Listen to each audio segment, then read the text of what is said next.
Channing.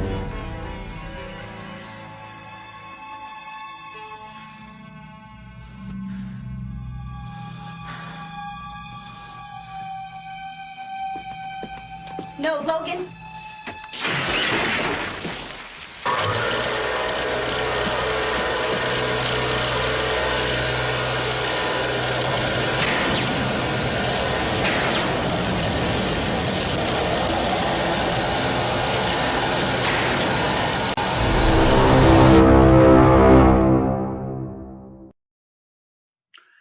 You had a great interview on InfoWars where you cleared up the difference between fake-ass anarchists called anarcho-communists and true anarchism.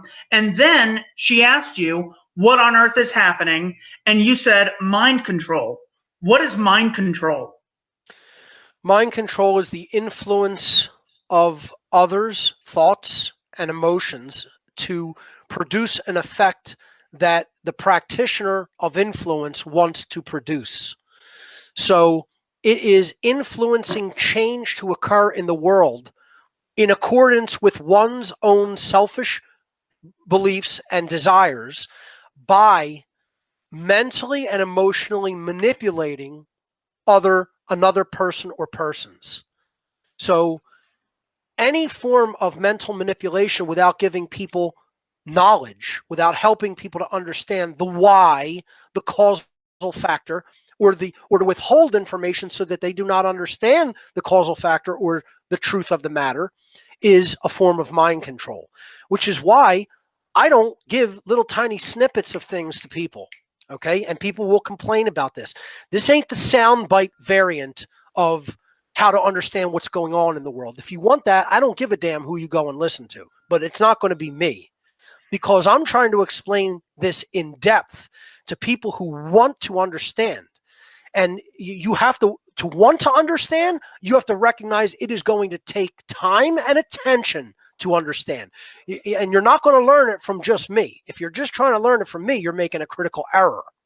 You have to gather your sources from a wide and eclectic variety of information sources, and then compare them all and put them through the grinder. You have to put them through the processor to see if they withstand a rigorous investigation. And then you can say, I've come to an accurate understanding. Most people don't do that. They believe, or they trust, regardless of whether it's me or even the lying, deceitful mainstream sources of so-called news that are paid liars and paid whores to go out and lie to people. That's what the mainstream media is. But mind control is the most insidious influence in this world, and most people fall subject to it because they don't take the time required to perform a vigorous investigation into the state of reality. And that's what I've told people since day one. You want the soundbite? Go somewhere else. It ain't me. Okay? You want thorough investigation and thorough breakdown of things? Then you're going to need to spend time on it, and you're going to need to go deeply into it. And that's what will prevent you from falling into mind control. You can fall into mind control real easy when you say, oh, a 4-hour video, who wants to watch that? Give me the 30-second version, because the 30-second version ain't going to tell you what you need to know. Maybe the 4-hour version will just whet your appetite enough to send you in the right direction, and then you could study it for a few weeks or a month, and then you'll start to understand it.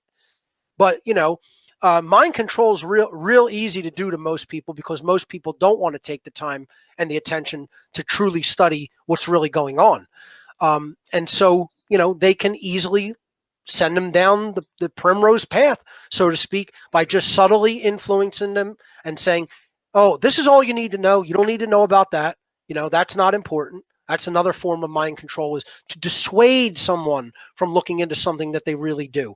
I don't look into any of that stuff that he talks about on natural law or the occult. You don't need to know any of that. That's all quaint superstition that comes out of religion. No, it's a direct science that affects your life. And when you don't know it and other people do, that knowledge differential gets converted into an extraordinary power differential. Because make no mistake, that's how mind controllers work. They learn all the knowledge, then they tell people, they either hide it directly from people and keep it, and that's what intelligence agencies do, or they dissuade people. If it does get out there, they say, oh, that's not important, you don't need to know it. That's mind control. Okay, because what they're going to do with that knowledge differential is they're going to convert it to a big power differential in the real world, and then they're going to be ruling everybody as slaves in short order. That's what mind control leads to.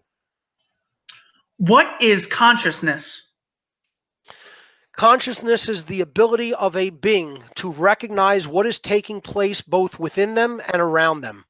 Very simply, it's how much you are aware of what is happening within your own psyche, within your own emotional makeup and psychological makeup, and it is your ability to recognize what is truly happening in the world around you. Okay, so we have expressions of consciousness that we use as tools to be able to develop this ability to recognize what is real and what is true and what is really happening. In other words, truth.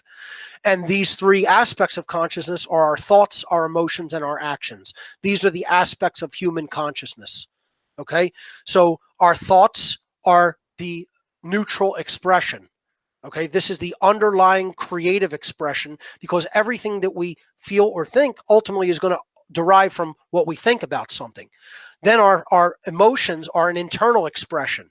They're not neutral. They're a feminine expression because they're internalized.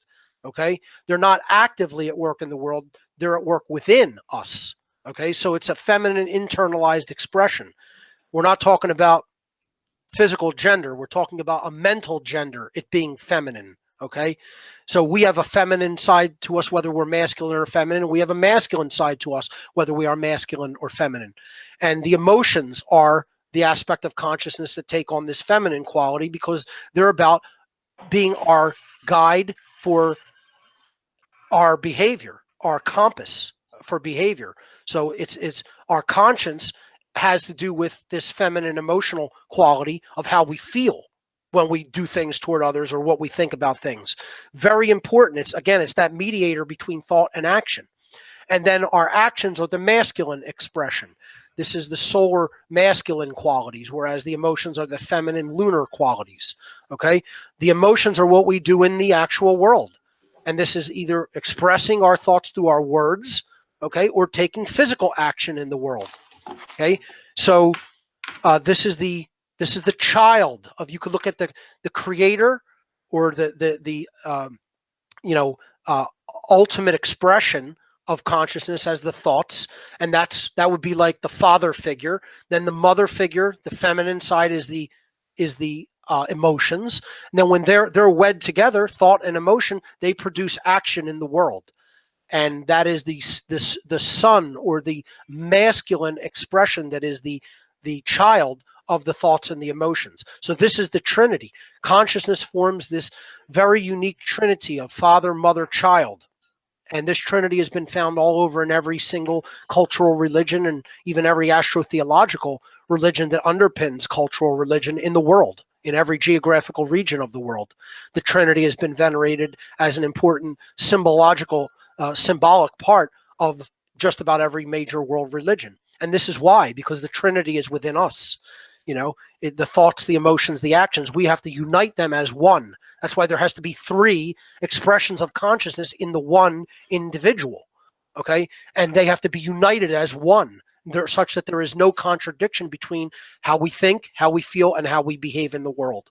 That's ultimately what consciousness is. It's been very misunderstood and told about in very overly complex ways, and in ways that very seriously undermine what it really is, and put people off of the path of consciousness, because they're trying to make it into something so far and so much bigger than the very simplistic aspect of what it is.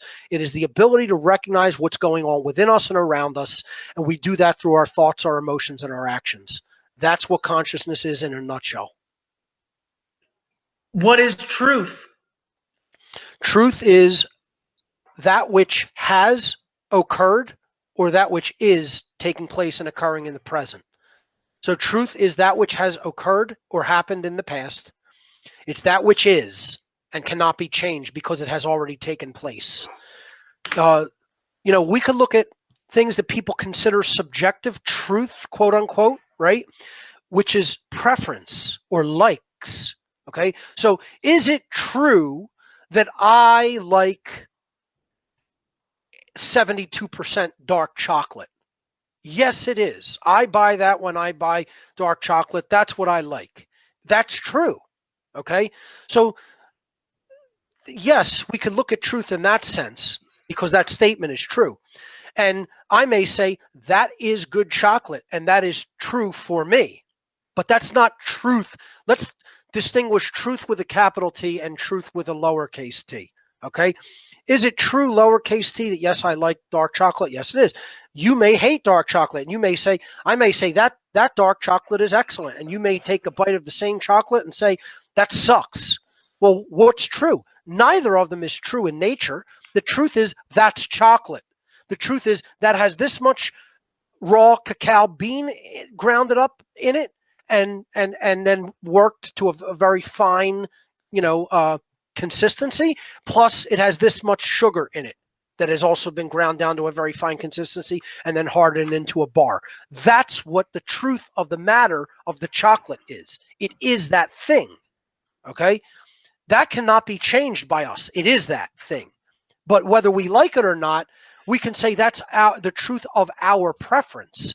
Is there a truth of my preference for chocolate? Yes, it is. I like 72% dark, cocoa percent chocolate. Okay. Some people may taste that and go, ooh, that's bitter. Give me some milk chocolate. Is it true that they don't like that and they like milk chocolate? Yes, it is. But what we're talking about as truth is truth, capital T. Okay. Truth, capital T, is out of all the possibilities of things which could have occurred, this is what occurred. This is the event that went down and it occurred, and there's a truth about it. So is there a truth about what happened on 9/11/2001? Yes, there is a truth. Some people in the world do know that truth. Some people say, here's the truth, and this is what the mainstream media said. And that's not the truth of what happened. Okay.